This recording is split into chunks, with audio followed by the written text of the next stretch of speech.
Hello everyone, welcome back to my channel. My name is Jalen, and today I have my June reading wrap-up. I read 12 books this month, which is really good for me. I think that might be the best reading month that I've had in terms of numbers so far this year, and it was also really good. So I actually set out for June to be a month of like a lot of queer reading for Pride Month. And this month did end up being quite homophobic and bad on many levels in this country. It was still really good for reading in terms of escapism and hitting my goal of trying to read more queer fiction. I tend to find that I don't often pick it up and I don't know why. So this month my goal was like, okay, I am gay. Let's read some queer shit. You know what I mean? And it ended up being really, really good. So let's just hop right into it. I just walked to my local coffee shop at the corner and I live in Phoenix. And when I tell you, hot, bitch, hot. The heat is sizzling my ass on the daily. I hate it, but I also love summer for the long days. But like the heat here it's too much. It is too much. First up is a book that I absolutely fucking loved. It is Just by Looking at Him by Ryan O'Connell. He is an actor you might know from the Netflix show Special, and he's also on the new Peacock revamp of Queer as Folk, which I think just came out a couple weeks ago. This is a really incredible debut novel following a young TV writer. He's in his 30s and he's queer and disabled, and he's doing really well in his career. Love that for him. But he's been in a long-term relationship and he has some problematic feelings towards alcohol, and he begins cheating on his partner with an escort. And he also starts drinking more and more as the novel progresses, and he comes to a point where he's wondering, okay, what am I doing? His name's Elliot. He's like, okay, I need to get my life together. Like, why am I drinking this way? Why am I cheating on my partner? Do I tell him? Do I not? Like, what does this all mean? So it's very much like a 30-year-old crisis of a novel trying to figure out your life. And I really love this one on audio because Ryan O'Connell, he narrates it, and so much of the humor and like warm-heartedness comes through in his narration so well. So this book feels a lot to me like Melissa Broder, if you like her fiction, very similar in style. If you like short, snappy pacing, I think this is one to pick up. But if you want something that's very much a character study and one that looks at a queer man who's disabled, thinking about his life, living in an ableist society, and trying to find his way with all of those things, I think you should pick this up. And if you like some humor in your fiction as well, this one just absolutely did it for me. By the time I closed the book, I was just obsessed. And there's so many good quotable passages here. The narration slaps. I can't recommend it enough. It was great. And also the cover is Stunalina as well. I want to get a finished copy just for my shelves. I did this one on audio, as I mentioned, and I need to add this to the shelves because this is Gorgina. Next up, I have The Novelist by Jordan Castro. This is another book that I really enjoyed and one that was in my most anticipated books of 2022 because I tend to like a lot of autofiction, and this book follows a novelist over the course of one morning trying to write his book, but being very much voyeuristic and looking through his eyes of being a writer and what it means to wake up, make your coffee or your tea. In this book, there's a 30-page section about pooping, which is good, even though it's about pooping. And just thinking about the very corporeal, visceral experience of writing and what it means to sort of live in the internet age and be addicted to your phone and social media, and how those addictive impulses to check social media, including Twitter, Instagram, what that means for a writer and for people generally. And while that premise might sound boring, like a writer just trying to write a book over the course of one morning, I promise you this book is very much philosophical and so interesting and never boring in terms of how it looks at this, like the body experience of writing, while also thinking about like the literary establishment, what it means to be writing autofiction. And Jordan Castro, who's the author of this novel, he's actually a character in the novel in terms of an author that the narrator in this book really likes, but he has a bad reputation of sorts. So this is playing with autofiction in a new way for me, of putting the author as a character in the book rather than have it be this sort of gray area of whether the narrator is the author, which is typical for autofiction. So I really liked him playing with that idea and making sure that you know that he's not the narrator, but he's still like also writing the book. So he like kind of is the narrator, you know what I mean? But I loved how he explores writing in different tenses, the ways that social media makes people behave in very weird and odd ways, which I tend to love to read about in fiction. And I just love a droll narrator who's very aware of like the artifice of the form of a novel and playing with it to some sort of smart end, and I think he does that really well here. Okay, next up, I have a disappointment, lads. It's We Had to Remove This Post by Hanna Bervoets, translated by Emma Rault. I think she's a quite famous Dutch writer, but this is her first US English translation, and I was really excited for this. So it follows this content moderator. She takes this job at this company that employs various content moderators to moderate the content, look at very violent or, I don't know, incendiary things on the internet to see whether they should be taken down or removed from certain platforms. And so it means that these content moderators have to look at very horrific, depraved, graphic images or videos and be the gatekeepers of sorts for people that are using internet platforms.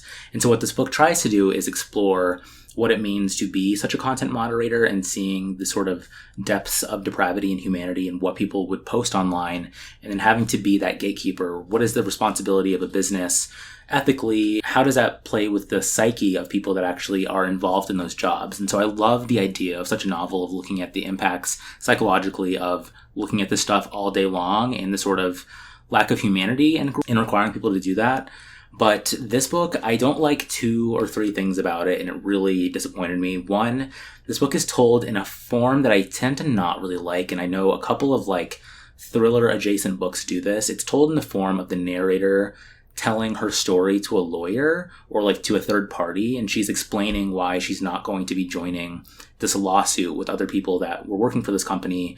Now they're suing them for the various mental distress that they've encountered as a result of working for this company. And she's telling this lawyer about her experiences, and it all builds up to this climax about why she wants to like distance herself from this company now. So there's some mystery and intrigue about what's going on. This is another queer read, so she gets involved with another woman that works at this company.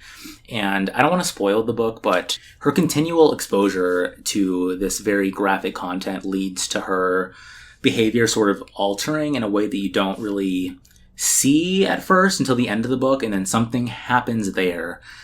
And the way, it's so hard to talk about why I don't like this without spoiling it, but I didn't like how it was revealed, and it felt very just odd and sort of unbelievable in its telling. And I get that it's this commentary on the psychological effects and how you're not really aware of how being exposed to this affects you. But at the same time, from a reader's perspective, it doesn't really feel believable in how everything kind of comes to a head by the end of it. And then also the very last scene ties back to some content that she watched before, and it ends in this really abrupt and like cringe like way to me. I don't know, this book felt like cringe, and I don't know if it's a translation or what's going on, but I just did not like how it all kind of came together in terms of this format of her telling this lawyer what she thinks. I don't know, it just did not work for me from a form level, and also the content and the ending just completely did not pay off for me.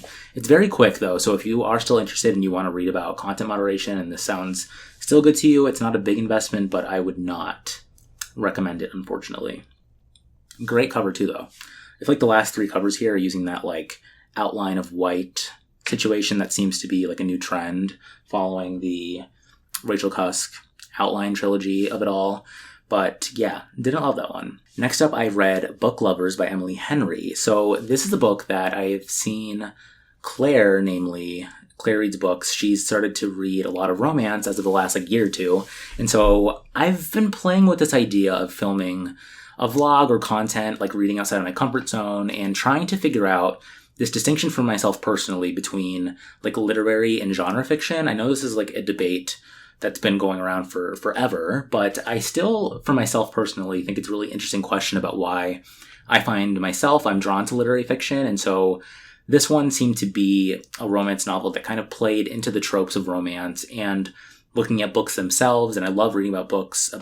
And so I thought this would be a good one to take a shot at, considering how popular Emily Henry is. Even amongst like a lot of the literary fiction readers that I follow on like TikTok and Instagram, they seem to really like this book still. So I tried it, and I was actually quite surprised by how much I enjoyed it. I will say it didn't completely work for me in terms of the tense of this book, and I listened to it on audio. So let me start with the tense. It's told in like the first person present, which I tend to find I don't love because it kind of feels like it's a screenplay, if that makes sense. It's very, you're watching the characters doing things as they're doing them. And it kind of lends this like weird narration of being very like in the moment rather than being reflective. And I tend to like the reflective nature of that rather than being like dropped immediately in the moment. And I think that's one thing to do with genre fiction, of it being very much about the plot of it all and like the action to action moments of what's going on. And of course, that's just a part of romance. So I can't really slight it for that. But I did look at her other book, Beach Read, and it's told in the first person past tense. And I think I'm going to like that more. So I'll let you know. But aside from that, I did the audiobook, and the narrator, Julia Whalen, I know she's very beloved by people that listen to audiobooks, but I did not really care for much of her narration. I think there's something that's very twee about listening to romance on audio in terms of like the performance of it all. The sister Libby, the narration, I will never get out of my head because it was so annoying. She's supposed to be this very like bubbly and joyful like sister, but it came off as just like grating as hell on the ears, and I just could not. So didn't love that. So I'm going to try my next romance in print, I think, to see if I have a different, like, bring my own ideas to how the performance would be or how they would actually sound in real life. I think I'll like that more. But anyways, I did like this. I almost like a tiny little tear in my eye at the end of this book. I really thought it was sweet. I did think it was heartwarming, and I liked the ideas presented here, and I liked the explorations of like grief and stuff that I wasn't really expecting. I think there's some emotional complexity here that I really enjoyed. In the sister dynamic, I thought that was all good as like a backdrop for this romance to form in this small town. It was fun. So anyways, that was Book Lovers. I liked it. I was surprised by it. And I'm going to read more romance. So if you have a romance recommendation, let me know. I think the only other one I've read is Red, White, and Royal Blue. That was like 3 years ago. And I actually loved that book. But that was years ago, so I don't know if I would still love it, but if you have a rec, I'm all ears. Okay, next up, completely switching gears, completely. It's The Sluts by Dennis Cooper, and upon reflection, I think this might be my favorite book of June, and it's definitely in my top 10 books that I've read this year, and one of the most, like, wild reading experiences that I've ever had. This is, without a doubt, the most violent and depraved book I've ever read in terms of content.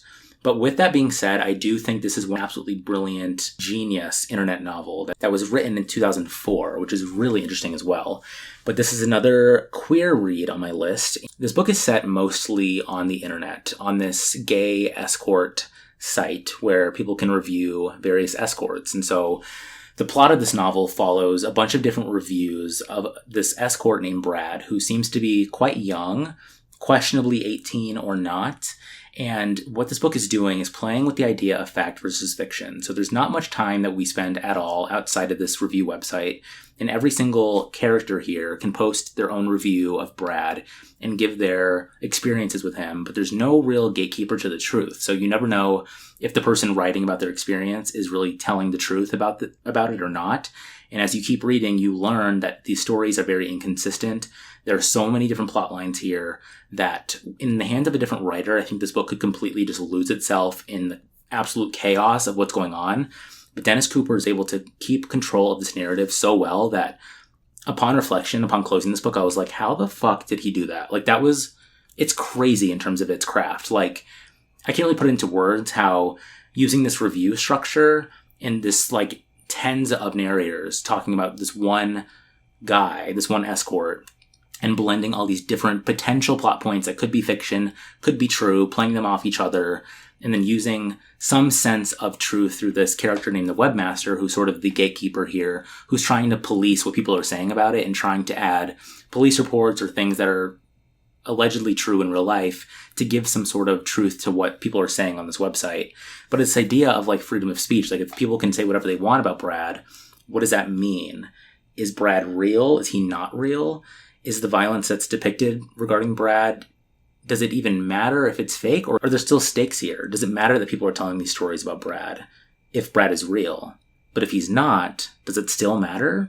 You know, like this book is very big brained in that sense. And I loved it so much for that. But going to a bit to the content, when I tell you this book is violent, it is violent. And I don't want to just blanket, like recommend this book to people. I will say, like, there's so much going on here. I don't want to just like spout off trigger warnings. So definitely look it up if you are inclined to pick this book up. But there is some of the most just fucked up writing that I've ever read in here. And while he includes it, it never feels gratuitous or just for the sake of trying to shock you. It's very intentional what he's doing with this escalation in terms of violence. He's looking at what people will do when given freedom to say what they want about a person in their own sort of preconceptions or ideas about what they want Brad to be, and seeing if you let people kind of free and do what they want, what does internet gossip cause and how does that bleed over into the real life?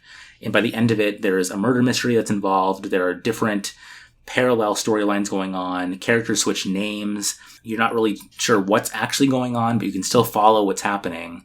Anyways, this book is very hard to review, so I hope that makes some sort of sense. But I will say, in terms of it being completely set on the internet and using this idea of dueling frameworks and narratives, I thought it was a masterpiece. And I can't wait to read more of Dennis Cooper. I've heard that he writes very much in the similar vein of dark fiction, and so I'm a little bit nervous to keep reading him, but I think I'll do it anyways because I think he's doing something really interesting and transgressive that I really like and am excited by. Side note, I read the first half of this book when I had a mild hangover and panic attack. No. I had to put it down for 2 days because I was like, what the fuck? I was reading these narratives about Brad and they were so increasingly violent and I was already dehydrated and I'm like, okay, no, let me back it up and get no. So, don't read it if you are dehydrated or hungover. But aside from that, if you feel like you're in the right headspace for it, I recommend it on that front. Just, you have been warned. Okay? All right. So that's The Sluts. Next up is Nevada by Imogen Binney. This is a book that recently was reissued by FSG. I think it came out originally in 2013. But this is what I've heard to be a seminal text of trans literature. So I wanted to read it for Pride Month. And so this one, it won the Lambda Literary Award for Transgender Fiction, I think back in 2013, and it essentially follows this trans woman.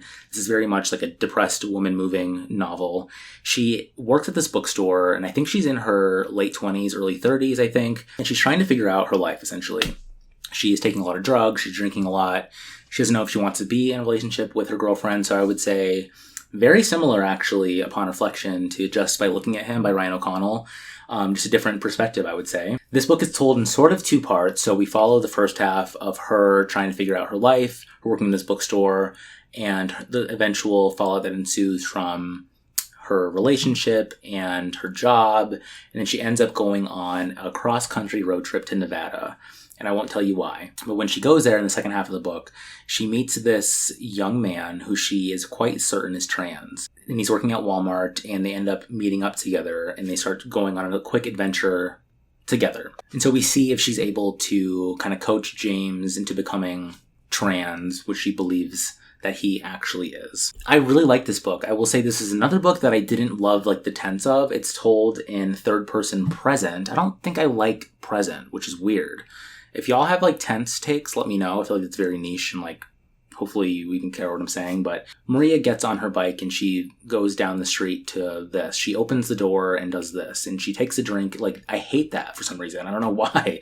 It just feels so odd to me. But anyways, this book ends very abruptly. And this new edition has an afterword from Imogen Binney in which she reflects on this book's release and reception and what it means to her now. And I really loved the afterword to give further insight into what she wanted to do with this novel and why she ends up where it does. And so, yeah, I thought it was really good. I really enjoyed it. It's a quick little read. Yeah, it was quite a romp, actually. I really liked the kind of two parts of the story and how they're going to come together in terms of her trying to understand her own trans identity and then trying to teach someone else or coach them through their own gender discovery as well was really fun to see. And the messiness of all that and how that all plays out was a romp. I liked it. Woman Eating by Claire Kohda. I buddy read this one with Noelle Gallagher on YouTube and Jess Decker, who's my Instagram friend. And this was a fun buddy read, I would say. This is a literary vampire novel. And growing up, I tended to really like a lot of vampire fiction. So it was fun to kind of revisit that subgenre of horror and see what I thought about it in a literary context. So it essentially follows this young artist named Lydia, and she is a vampire, and she is really dealing with in this novel her trying to become an artist, but also dealing with her mixed race identity and being a vampire and her very fraught relationship with her mother. And so this book to me feels very similar to Milk Fed by Melissa Broder, but like completely different in terms of this one being about a vampire instead. But very similar in terms of how the characters both seem to have eating disorders. And so in this one, it's really interesting seeing how through like this vampire framework, Lydia is trying to deny her cravings for human blood and how she's trying to kind of suppress her desire for human blood, which is a necessary part of her identity as a result of her mother infecting her at a young age. And so despite all of this, she's trying to form new friendships at this artist residency and also trying to just survive and deal with her very harmful reflections on food and her vampiric identity. And I really liked the tone of this book and how the plot progresses. I will say there are parts of this book that are quite slow. This is very much a slow burn. The reader's not really given too much insight into like the lore of how vampires work in this book, but you get the gist of it through her narration. And I liked the ending of this book and how she kind of comes to peace with her identity by the end of the book. Don't want to spoil too much of it, but it was quite surprising, and she kind of plays into the vampire stuff by the end of it, and I thought that was really fun. So, not my favorite by any means, but I did have a fun time with it. Solid, like, 3-star read for me, I would say. Next up, I read a story collection called Homesickness by Colin Barrett. This one I picked up because Brandon Taylor, who I love, he was raving about this one on Twitter, I think, and this is a collection of Irish short stories, and I think Colin Barrett won, like, the Rooney Prize, I believe,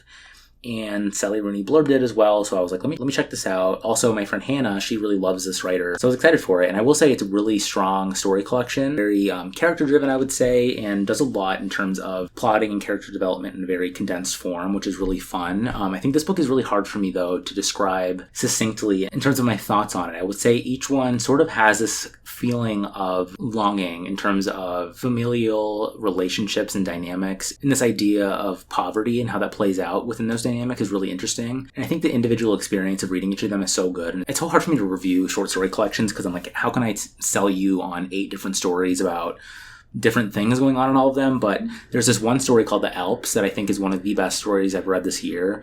It essentially follows a quiet night in a local pub when it's shattered by the arrival of a sword-wielding fugitive. And Hanna also loved that story. And so yeah, I don't really have strong cohesive thoughts on this book, but I did really like it. If you like short stories, I would check it out. That was a very weak review, but I promise it was good. Okay, next up, I read a novella called Mrs. Caliban by Rachel Ingall. This is a book, I think, that came out in the 80s, I want to say, that was recently reissued by New Directions. And I was on Twitter one day and I saw someone asking for recommendations about short, quick novels, and this was recommended. I looked it up and it sounded very similar to The Pisces by Melissa Broder. And so I checked it out from my library, and it is very similar, I would say. It follows this woman who is in a very shitty relationship with a guy who seems to neglect her a bit, doesn't really see her as anything other than someone that makes him food and cleans up around the house. She's very much depressed housewife vibes. Oh, I should also say she's lost 2 children and a dog as well. So she's grieving. So very sad vibes, but it doesn't really go too deep into the grief of it all. But it is explained that that's what's going on here. And one day she's just doing her chores around the house and she's listening to the radio. And she hears this announcement that says that there's been a frog man that's escaped this laboratory and is on the loose. And she's like, that's odd. She doesn't really think too much of it. And then one day, I think it's the next day or something, she's in her house and she looks over, and at her front door is this frog man. And she is scared, but she lets him in. And what ensues is a romantic relationship with this frog man behind her husband's back. And so this book is very darkly comedic, I would say. She starts to feel this sense of longing for him and trying to fill the void within her with this frog man creature thing and the romance that ensues there. Her also feeling similar to him in terms of their kind of outcast identities and trying to find purpose in their lives despite being looked down upon by others around them. I really like the commentary here about personal longing and her trying to satisfy her desire through this creature who may or may not be real. So again, so similar to the Pisces in terms of it being kind of questionable whether this man exists, but her thinking through her marriage and her friendship with this woman named Estelle. It's very important to the novella and kind of surprised me where things went. But I will say the ending of this novella, she knocked it out of the park. So good. Jaw on the floor. So surprising. Loved it. Recommend it if you've read The Pisces. Absolutely read this. It's only 100 pages or something, so you should definitely check it out if that sounds good. But this is also a romp. But it's also low-key dark. So next up I read Either Or by Elif Batuman, and my book club last month was for this book. So I had Alex from A Page Are You On join me for a live stream, and I'll link that below if you're interested. This isn't really a book that you can spoil, so if you're interested and want to check it out before you read the book, totally can. But I loved this book. It is well documented now on this channel that with The Idiot, which is the first book that Elif Batuman wrote, I did not love the last 100 pages of it. It follows Celine, who is a student at Harvard. She's 18 during The Idiot, and then in this book, it's her sophomore year, so she's 19. And in The Idiot, I didn't really love the abroad section, but I loved the very philosophical, reflective musings of this very smart 18-year-old and her trying to think through, what is her purpose in life? What can she learn about life through going to Harvard and trying to find love with this man named Ivan and thinking about all those things. So I loved that kind of coming-of-age feel of The Idiot, but by the end of it, I felt like it was a little too long and the abroad section kind of felt unnecessary and boring, I would say. But I wanted to try this one because I heard this one doesn't have that going on in it. So I checked this one out, and this book is so smart that it's going to be hard for me to try to distill everything that she's doing here. But essentially you follow Celine reflecting on her second year at Harvard, in which she finds this book by Soren Kierkegaard called Either Or, which proposes this question of whether to live an aesthetic or ethical life. And this becomes the sort of framework of the novel, of Celine thinking about how should she live her life after she sort of fell out of love with this man named Ivan, or she's still longing for him, but the relationship kind of failed, and her thinking about what does she want to do now that she's in her second year. So what I think Elif Batuman's doing in this book that's really interesting is her playing even more so with this idea of autofiction here. The idea for this book came during the press cycle for The Idiot, in which she began thinking about the political nature of that novel, and also her thinking about her experiences in the 90s and this idea of compulsory heterosexuality. She read this essay by Adrienne Rich from 1980 that's about compulsive heterosexuality, and it made her think about the various experiences that she had in her discovery of sex during her college years and what it all meant for her that she didn't really have the tools to understand at the time. And so this book is very much reflective and sort of inputting Elif Batuman's own ideas about this topic through the perspective of Celine, who doesn't really have the words to explain those things in that way. And I thought it was so fun to read Elif Batuman thinking about her experiences from the present in a way that kind of has this sense of, I don't know if dramatic irony is the right word, but you can kind of feel Elif Batuman being more, or imposing her own ideas implicitly in this novel that was really fun to read, rather than it being this very realistic, voyeuristic experience. Well, it is, but this book feels a little bit more brainy and abstracted in terms of the approach and craft here. But then also, by the end of this book, it's not really a spoiler to say this, but through her reading this book called The Portrait of a Lady by Henry James, Celine has this realization about what it means to write a novel and this idea of fiction and what it can do and what is the purpose of novels. And Claire from Claire Reads Books, she has a great review of this book that I think captures everything that I loved about it so much. So stop watching this and go watch her review. But in short, she talks about how Elif Batuman seems to be thinking about how novels can be life-changing and how they can be something that kind of changes our perceptions of ourselves and our lives in ways that we might not really expect. And this definitely happens to Celine. And then through this autofictional lens, it's Elif Batuman later in life thinking about those things and seeing how she can put those experiences and understanding herself in a novel form, and really thinking about a novel kind of memoiristic in a way, but still using fiction to explore the boundaries of that in an interesting way that I loved. So anyways, check out Claire's review, check out my chat with Alex. We talk about all these ideas in more detail, but I loved it so much, and I think it's a better book than The Idiot. Okay, next up I have I Fear My Pain Interests You by Stephanie LaCava. This one, I saw a cover of this, I think on Twitter or something, and the title is incredible. Cover, incredible. But I hate when I don't like books. It's so not fun. I really wanted to like this book, but I didn't love it. This is very much a trauma plot, I would say. This one follows a young woman who is an actress, and she has very famous parents and a very controlling grandmother. An interesting plot point here is that she can't feel pain that happens to her. And so we open on the novel of her being on this airplane. She is fleeing New York after some fallout with her boyfriend, who is a director, and she's going to Montana to stay at her friend's, I think, parents' house to sort of decompress and like get away from what happened to her in New York. She has blood on her face, and something seems to be off with her, and we don't really know what it is until we read more throughout the novel. But this book is very much sort of like an aesthetic style novel, I would say, in terms of looking at this woman who's like pretty, she's an actress, something traumatic has happened to her, she can't feel pain. Like, it's very, you know, like hot girl lit style of book. But I will say by the end of this book, she meets this guy in Montana who becomes interested in her. This is like at the 60% mark of the novel. And you see that he has some like sinister ideas about her and her lack of pain. And so he has an ulterior motive and how that all plays up at the end. But I guess this book is trying to do some stuff with like this idea of 1960s cinema. I think it's called cinema du corps, so like cinema of the body, which I think is a French style of filmmaking. I don't know too much about that, and so I didn't really get the reference there. And this book kind of felt too like clipped and cool and like removed. Lots of fragments, very like icy prose, I would say. Very much like removed from the experiences that are going on. The book doesn't really let you in that much, I would say, while still trying to be this grand exploration of this woman's family and these kind of big ideas of trauma and pain. And overall, it just didn't really work for me, and I didn't love the ending of it, but the ideas were there. So I would definitely read another Stephanie LaCava book, but in execution, I didn't love how this one read. I found it to be quite confusing at times, given this like remove and very like short fragmented writing. It just wasn't very evocative and felt very like disorienting and weird, which I think was intentional, but I just didn't personally love my experience with it. And the last book I read was a book of poetry called Homie by Danez Smith. I know that they are quite a popular poet, and so I hadn't read any of their work before, but I wanted to finally.